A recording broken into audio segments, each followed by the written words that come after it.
When 3 eggs became a door, maybe you think prayer is talking to a closed sky. Maybe you believe faith is only for people whose lives already work. Listen, some answers walk toward you on tired feet, long after you've run out of words. Daniel was a farmer at the edge of a village where the wind had forgotten how to carry rain. 2 years of cracked earth had taught him to read the ground like a sad book, every page brown, every sentence the same. Nothing grows here. His cows had died one by one. The fields lay quiet like sleeping fields that never woke. He had one son, Brian, 10 years old and thin from coughing. The doctor had called the sickness by its hard name and shook his head. Money was gone. Food was small. Daniel's wife was already buried under a tree that still threw shade even when clouds would not. People in the village laughed at him, in the way people laugh when they are afraid of the same hunger. Your prayers don't bring food, they said. Why do you still go to church? Daniel did not argue. He just walked the same path every day, the little church door sighing as he entered. He knelt. Sometimes he had words. Sometimes he only had tears. God, I don't know when, he would whisper, but I believe you will help me. And then he would sit in the quiet, not because he felt strong, but because he chose not to leave. One morning he searched his house and found that life had sorted itself into a simple list. 1 boy, 1 faith, and 3 eggs from a patient hen. He held the eggs in his hands and felt how cool and light they were, like promises too small to notice. He carried them to the church and set them on the altar. This is all I have, he said. I give it to you. Even if nothing happens, I still trust you. He left the eggs in the place where he had left so many prayers and walked home under a sky that said nothing back. That afternoon, when heat makes every road wobble, someone knocked at his door. An old woman stood there, white hair pinned back, face tired with the miles. Dust sat on her dress. I lost my way, she said. May I rest? Daniel stepped aside. Come in. He brought water, then tea. He offered half of his dinner without counting. Brian smiled at her and tried not to cough. The woman's eyes moved across the room.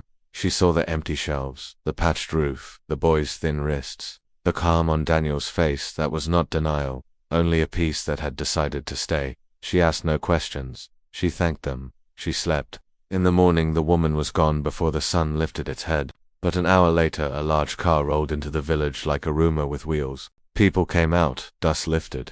A driver stepped down and spoke to Daniel by name. The car returned with the old woman inside. Only now the village saw more clearly the careful suit, the quiet authority, the air of someone used to saying yes when others say no. She ran a company in the city, the kind that helped farmers through dry years, the kind that helped sick children find better rooms than their pain. What happened next felt like a door that had been invisible and then opened. She paid Daniel's debts. She placed enough money in his hand to start a new farm when the rains returned. She arranged a car to take Brian to a hospital where people knew how to fight the disease with skill, not just hope. It all happened without speeches.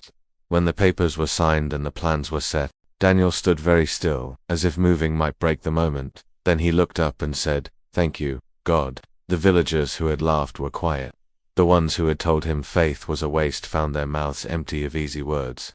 Daniel did not stop to remind them. He walked past with his head high, not proud, only grateful, his silence speaking louder than any argument he could have made. The rains did not fall that day. The ground was still dry. But something had changed in the air around Daniel's house. The future had stepped onto the porch and sat down. Brian rode away between clean sheets and careful hands.